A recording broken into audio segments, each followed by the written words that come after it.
What's up, everybody? This is Dylan Berry. This is Why It Matters, my podcast that talks about why it matters and why you should care that it matters and why I care that it matters. Who cares? But it matters. So I'm going to talk about some things here. Today, I'm going to talk about human fallacies. I've always been extremely interested in human fallacies. These are things that often take people down, right? These are things that you can't avoid because they're fallacies, but they happen to you because you're human. I'll give you a couple examples. Gambler's fallacy. The belief that past random events can influence the likelihood of future random events, such as believing that a coin toss is due to land on heads after a series of tails. The gambler's fallacy is actually absolutely statistically wrong. It's false, okay? It's a fallacy. That's what false means, unless you're nasty and don't know quite the difference between fallacy and the other world. You know what I'm saying? I mean, other word. Whatever, dude. I'm human. I'm phallist. I'm phallic. Okay. So let's talk about this stuff. Okay, so I find it interesting because I see these all the time. Once you know about them and learn about them, you see people do them and you're like, okay, I know what that is, right? All right, so confirmation bias. This one's interesting. It's the tendency to search for, interpret, and remember information in a way that confirms your pre-existing beliefs while disregarding or downplaying evidence that contradicts those beliefs. So you'll hear something and you go, yeah, see, that's what I thought. But what you didn't hear is you just tuned out the other things that literally negated what you thought, right? You find this a lot in politics. You know, for instance, presidents. Now, I'm going to say this without taking sides. Everybody who knows me knows what side I'm on.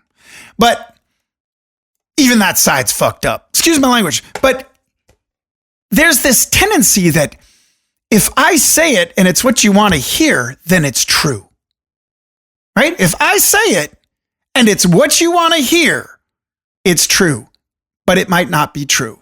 This is the confirmation bias. Very interesting. So let's put that into perspective. Okay, so if I say, listen, if you do this, if you drink this red apple cider vinegar, all of a sudden you're going to become more of a firm person, or your mind will clear and your gut health will triple. Then you're going to go, oh, yeah. And then one other person tells you, oh, you know what? Have you tried apple cider vinegar? Right? And then all of a sudden you've had that confirmed. Okay, now I know. Apple cider vinegar is better for your body. Yeah, well, what if it isn't? What if apple cider vinegar is a byproduct of the wine distributors or the apple juice, more appropriately, the apple juice makers, that they didn't know what to do with? It's the nasty apple juice. Okay, well, what are we going to do? All right, let's package it up, ferment the crap out of it, because everything fermented's fermented. It's either alcohol or something else. We'll call it apple cider vinegar. All right, that sounds good. We'll package it up as a health benefit, right? And then we'll lobby and we'll do a bunch of marketing so that everybody will go, wow, that's amazing. Because everybody's looking for some miracle cure. It's happened since the dawn of time. The snake oil salesman comes up and goes, hey, you take this salve, your hair will grow back and you'll get taller and smarter, right? The reality is you just need a little bit of confirmation and you're in. So if Dylan calls you and the Dylan goes, hey, man, did you hear you got to try this apple cider vinegar? Which, by the way, I did this because another friend of mine said, hey, have you tried the apple cider vinegar? So I tried it. And then I said, I confirmed in my own head, well, it did help. But, I don't know, it could have been the shot of whiskey I had that also helped too. Make me feel better. I don't know. But I told somebody else. They told me. I told somebody else. Everybody had confirmation. Well, if they think that, they think that. Well, it must be true. Do you remember when soy milk came out? Soy milk came out and everybody said, so much better for your health, right? And then the milk industry did something that was brilliant, very malicious and evil, but brilliant. Here's what they did. They put it out on the wire that there's more estrogen, right, in soy milk. And estrogen, as everybody knows, will make you grow tits, and it'll make your, man parts smaller and less potent, right?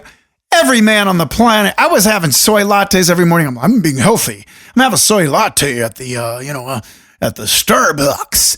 And I was drinking these thinking I was being healthy. And as soon as I read that, I'm like, oh, hell no. I'm not trying to work at a disadvantage and have tits. Sorry, I went there. So I stopped drinking it. But the reality is that the milk industry lobbied and put out a bunch of false media. Soy milk does have estrogen, right? But not the kind that you grow boobs with. And it doesn't hurt your man parts. It's a different kind of estrogen. It's something else. And it's actually good for you. So it was all fake, right? It was all, but confirmation bias. I saw it. I saw someone else talk about it. I said, well, that must be that. I can't drink that or I'll grow bosoms.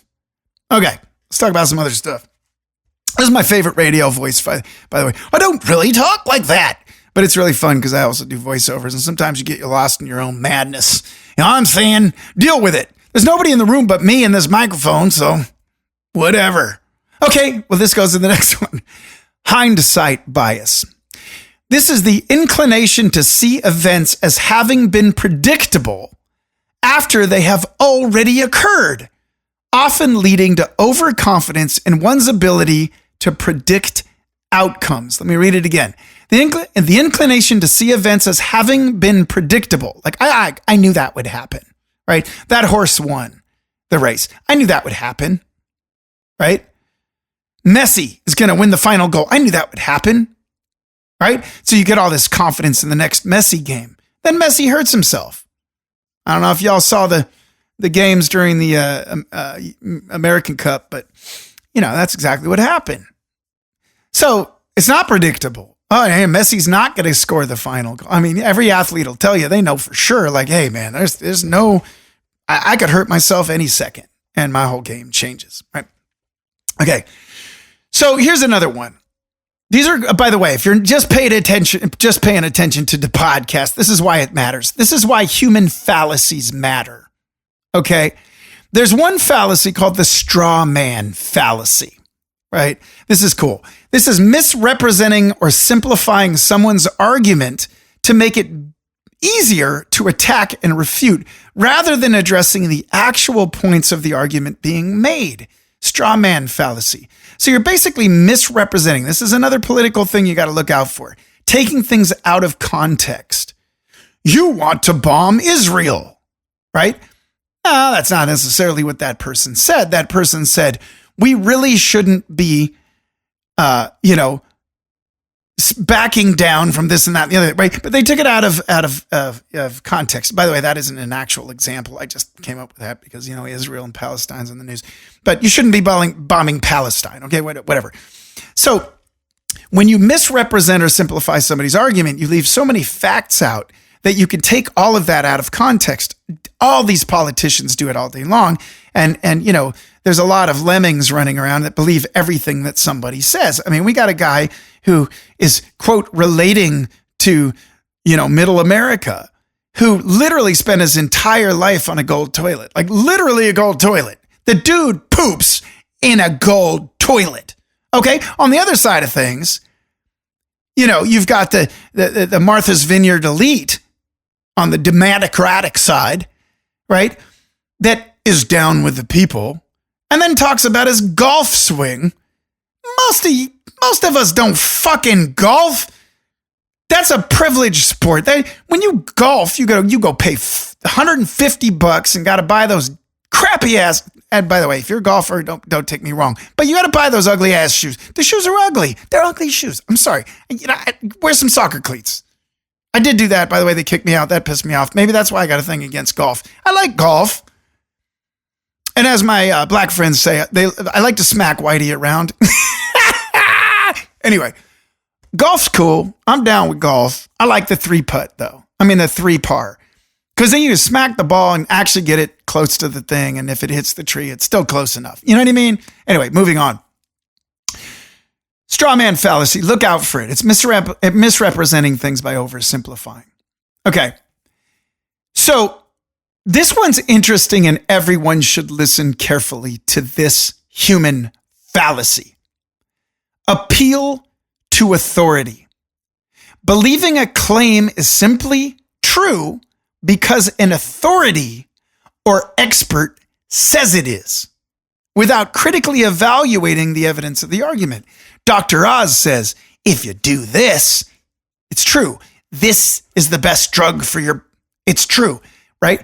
The reality is, he might be getting paid by the drug company. He might be saying that because he had to. He might not even care. He might be selling apple cider vinegar or soy milk.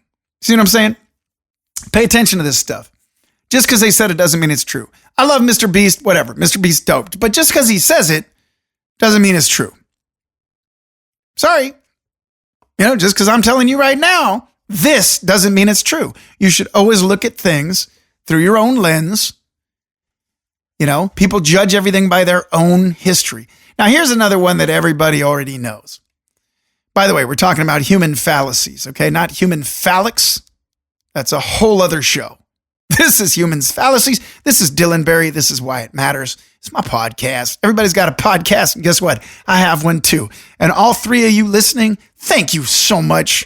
We got stuff to talk about. All my friends will go get coffee. Okay. So let me talk about this one. I don't know exactly what they call it, but I think it's the beauty fallacy. If somebody is beautiful or good looking or attractive, you assume they are smarter. You just do. You assume they're smarter. And so you give them the benefit of the doubt. You give them the job, or you give them the $5, even though they might be a total hustler and a beggar. Hey, I got to get on the bus. If they're good looking and they're clean cut, right? They could be homeless and murderers. Good looking and clean cut. You're like, yeah, here's $20, dude. Good luck, bro. It's just something about it. Beauty lowers the bar for people's, they think they raise the bar for what you should be and who you are, right? Okay. I got another one for you. All right. This one is called no, I already did that one. This one's called the Dunning-Kruger effect. Whoever Dunning-Kruger is, they had a very, very deep effect. Okay. Basically, the Dunning-Kruger effect is a cognitive bias where people with limited knowledge or competence in a domain overestimate their ability, while those who are highly competent may underestimate their performance. Okay, one thing and the other. First thing is their ability. A cognitive bias where people with limited knowledge or competence in a domain overestimate their ability. You know these people. They're in your office right now. You're looking over at Susie and you're going, that's Susie. And Susie's the one like, I know this. I'm the one who's going to, Susie's 24. The CEO is, 56 and been there for 20 years. She's been there for a month and she's making a stamp or he's making a stamp. And so Susie, this is just an example. And by the way, the CEO should also be maybe a Lorraine. Okay. Most CEOs these days are women because they're smarter than men. Sorry. It's true.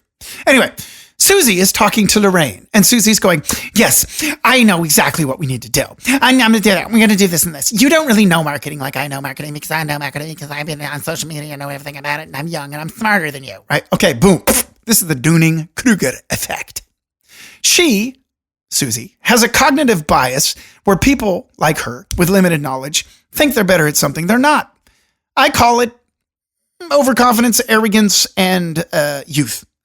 Okay. While the older, more competent person is going to underestimate themselves. Well, maybe I don't understand because it's a brave new world and I'm not on TikTok and never will be. So I think Susie's probably smarter at the marketing.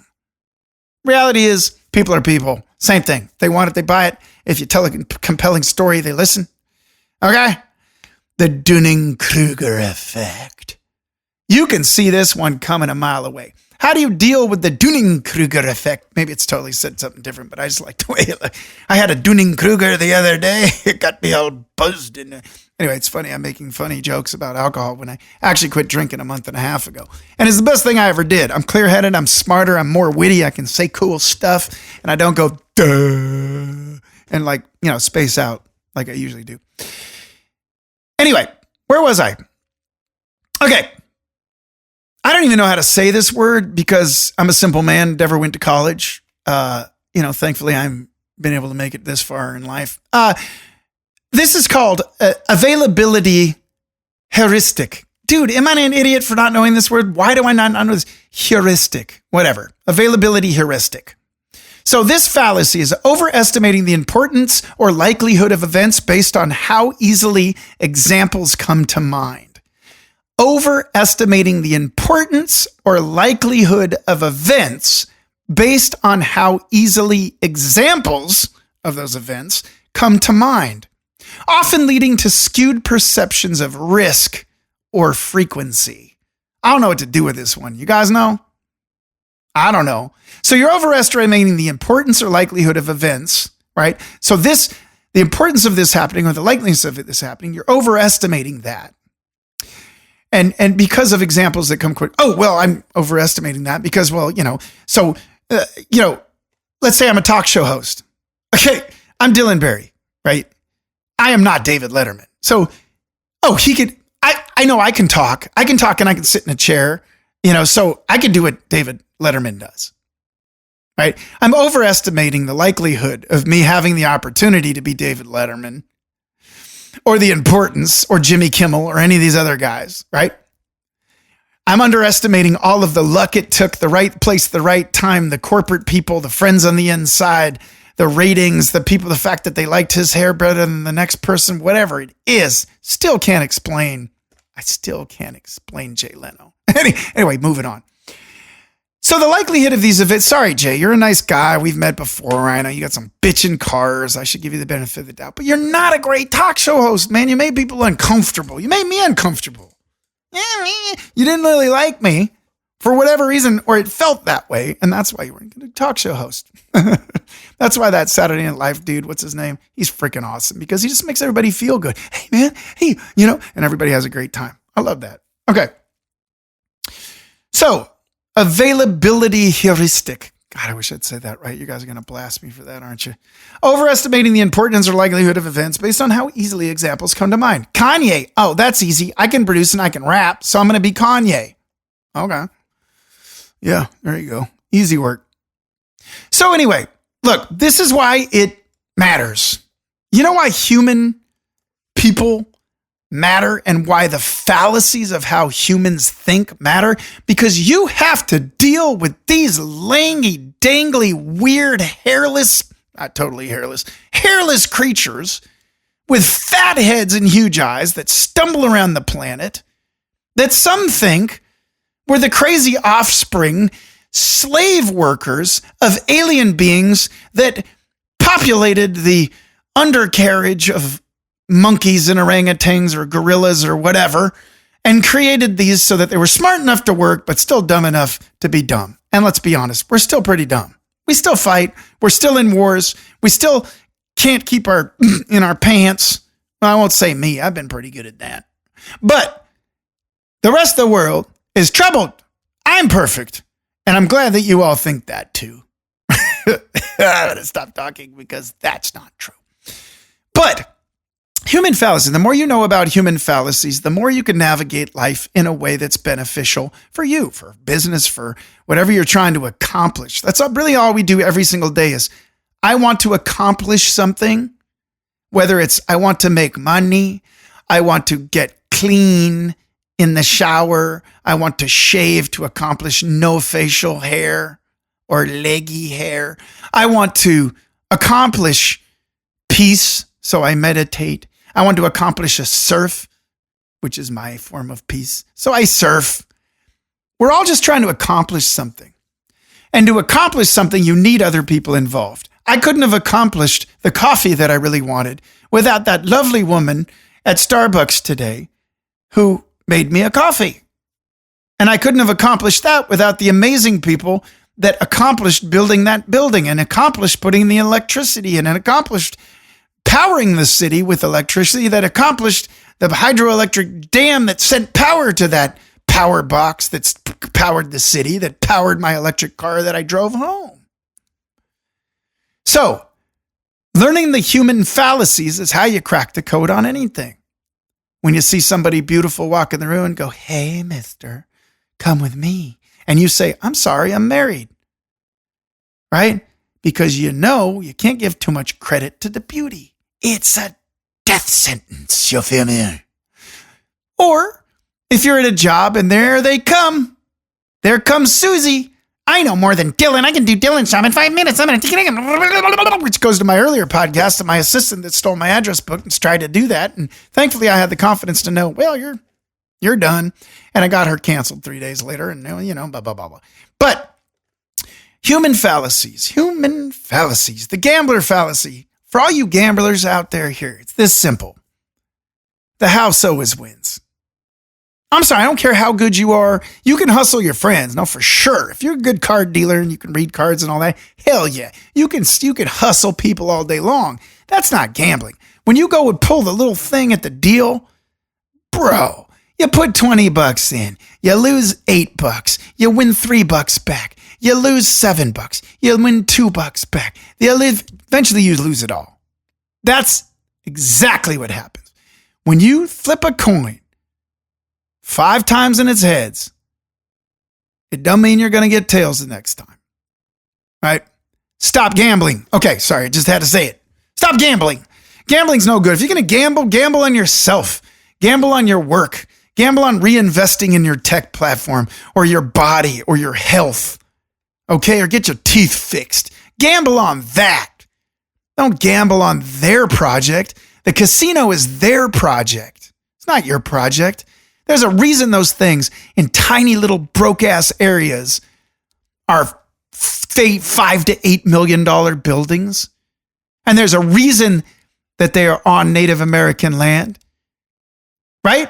Because since day one, America basically sent all the hellfire water and negative, terrible things to our Native American people. By the way, big ups to all my Native American people out there. Y'all got ripped off. And that ain't right. You're still getting ripped off. Look at, they're sending all the gangsters from freaking Casinoville, over in Vegas. They're sending them out to all these little towns, and they're standing up these big casinos, and they're run by Vegas, casino owners, and they're paying off the locals, right? But all the locals are the ones going in there spending all the money they got paid off with, and the cycle continues, right? So read a book called Wampum. It's really interesting. I'm from the Northwest originally. I'm from Seattle, right? and there, there's a lot of tribes up there, and the tribes all have casinos. There's not one tribal land that I know of that doesn't have a casino. And read that book Wampum because you find out how that worked. I'll give you a quick example. There was a cigarette store that opened a cigarette store, and it was American run. I mean, not American run. It was Native American run, right across the border, not the border, whatever you call it, when it's on native land, and people would drive from the city over to the native land because they got their cigarettes at half off, right? And what ended up happening is that place started making so much money that the word got out, and the government started to tax that native land owners thing to take their money back. And then the Vegas casinos found out, I'm getting ready to wade into the weeds here, but they found out, and they went over and they basically walked in and said, you're making $1 million for a year. I am going to pay you $500,000 a year. I'm going to take over your business, but I want you to run it. But you don't have to think. We'll do it. We'll underwrite it. And they just siphon that money through and back out again. And this happened time and time again on native land. You should read that book, Wampum. It's pretty interesting. Anyway, so human fallacies, right? Again, human fallacies. Like somebody comes in, you're making $1.4 million a year. Somebody comes in and says, I'm going to let you do nothing and give you $500,000 and you have to do nothing. You don't even have to pay for anything anymore. Part of the human fallacy is, oh, okay, so for less work, I'm going to make more money. And the reality is that's usually not true. Anyway, I'm going to stop talking about all this stuff. Look, my name is Dylan Berry. This is Why It Matters. This is my podcast. Everybody and their mother's got a podcast. This isn't Smartless. If you want Smartless, go on Smartless. I'm not an actor talking about how, oh my God, I can't believe I did that role. It was so bad. It was terrible. I know. Catering was shit. They only had pizza. And I'm used to caviar. Nope, not me. Love you guys, Smartless. I wish I was as successful as y'all are. But what I'm talking about is some real shit here. Stuff you can use in your day-to-day life. I am a keynote speaker, and I do talk about these things in a corporate environment. I'm not quite as unhinged. But these secrets to life can make you a better person. They can make you have a better relationship. They can make you be a better father, be a better mother, be a better lover, whatever you're into, you know what I'm saying? Well, this is Dylan Berry. I appreciate you jumping in. I'm on the social media, Dylan Berry Official 2, because Facebook and Instagram canceled my other accounts because apparently having a secret society of leaders in the entertainment industry is a problem because it's a secret society. I'm like, dude, this is not Eyes Wide Shut. Okay. We're not having that party. We go to a little local bar and hang out and listen to music. Really good music. Yeah. But anyway, big shouts to my syndicate family. What up, y'all? Syndicate, Noise Society, all the gangs out there, all the peeps out there. What's up, y'all? All right, this is Dylan Berry. This is Why It Matters. Thank you for listening. I'm on Lit Live Radio. I am on the social medias and on Apple Podcasts and everywhere else that you get your podcast. Dylan Berry, and I'm out. Love y'all. Peace.